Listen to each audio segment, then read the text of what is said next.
Aujourd'hui on part sur un petit déjeuner, un goûter. J'ai pas trouvé le terme adéquat pour qualifier cette délicieuse recette. Il va nous falloir 6 œufs respectifs, 6 œufs. 6 œufs comme vous pouvez le voir, une cuillère à café de notre bon et magnifique sel de Guérande, une cuillère à café de notre bon et magnifique sel de Guérande. Il va nous falloir une cuillère à café de levure pâtissière, un sachet à 8 grammes, une cuillère à café, soit 4 grammes.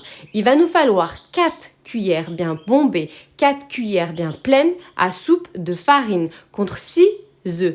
4 cuillères bien bombées de farine contre 6 œufs. Il va nous falloir également, pour accompagner cette recette qui est juste pétillante et délicieuse, il va nous falloir de l'huile de tournesol, comme vous pouvez le voir, qui est ici. Je vais simplement y incorporer 2 cuillères à soupe d'huile de tournesol. Vous n'allez pas me voir incorporer les 2 cuillères par rapport à mon montage que j'ai effectué, mais je vais incorporer, il y a bien 2 cuillères à soupe bien bombée d'huile de tournesol. Je vous laisse apprécier comment j'ai pu confectionner cette préparation. Je ne tamiserai ni farine ni levure pâtissière. Je vais tout touiller, mélanger à l'aide de mon fouet jusqu'à l'obtention d'un mélange fluide, ni trop épais, ni fin, ni liquide, comme une crêpe, comme une préparation pour crêpe. Et je vous reprends pour la cuisson.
préparation est prête, une casserole à feu doux.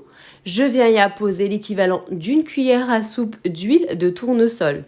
Je vais venir prendre ma récupération, la récupérer, je vais venir la déverser jusqu'à ce que je vois comme si je faisais une crêpe. Voilà, je vais mettre la quantité, je vais y apposer la quantité jusqu'à ce que je vois que je suis en train de confectionner une crêpe. Ni trop épaisse, ni fine. Je veux une quantité normale. Regardez bien la vidéo, regardez-moi bien ce que je fais. La manipulation est facile à la portée de tous. Vous tenez la anse, la main, la poignée, ce que vous voulez de votre casserole. Vous êtes à feu doux. Vous attendez la cuisson. Vous allez voir des petites présences de petites bulles légères.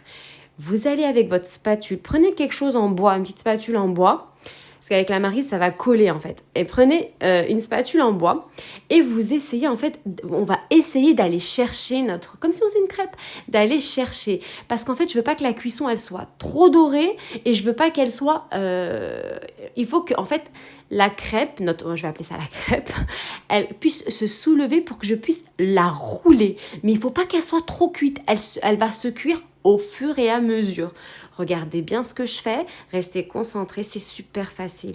Vous prenez 2 minutes de votre temps, votre casserole à la main, la petite spatule, vous y incorporez la petite spatule, on va essayer de retirer progressivement la crêpe tout en la roulant, même si la pâte n'est pas cuite devant.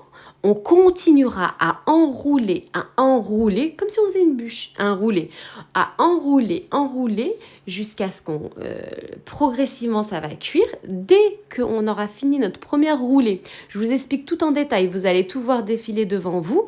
Donc là, regardez, je débute. Là, j'essaye de créer déjà, regardez, d'essayer de prendre ma crêpe, de commencer à la rouler. Dès que j'aurai tout entièrement, même si c'est pas cuit au-dessus, c'est pas grave. Vous voyez que ça coule sur le côté, vous regagnez avec la spatule. Vous essayez en fait de créer votre propre roulé. Je veux pas qu'il y ait trop de cuisson. Ça va se cuire au fur et à mesure. Cette recette est juste délicieuse. Suivez mes conseils, faites exactement ce que je fais. Vous allez voir, vous allez être gâtés. Après, dès que le premier roulé est confectionné, je viens le mettre tout au fond de la casserole. Je reprends ma préparation. Tout dépendra de la taille de votre casserole. La taille de votre roulé dépendra de la taille de votre casserole. Et je viens y apposer encore une couche. J'attends une légère cuisson pour pas que le premier roulé y cuit trop. Je l'aide, je soulève mon roulé et dès que je vois que ça commence, ma seconde crêpe que j'ai apposée, le bout là, dès que je vois que ça commence à cuire légèrement, on reste sur de la légèreté, et je vais continuer à enrouler et ainsi de suite jusqu'à ce que je n'ai plus de préparation dans mon saladier. À la fin, dès que ma bûche, mon roulé sera confectionné, appelez ça comme vous voulez, je vais le trancher en rondelles et recto verso, je le passe à feu doux. Je vous le sers avec du miel, je vous laisse apprécier, c'est juste et magnifique. C'est délicieux. Au petit déjeuner, au goûter, un délice. Je peux même pas qualifier cette recette tellement... Il n'y a pas de mots, une bûche, un roulé, une bûche, une crêpe. Appelez ça comme vous voulez. Mes amis, mon peuple, je vous laisse apprécier. Je vous donne rendez-vous demain pour une recette encore plus pétillante. Salam alaikum!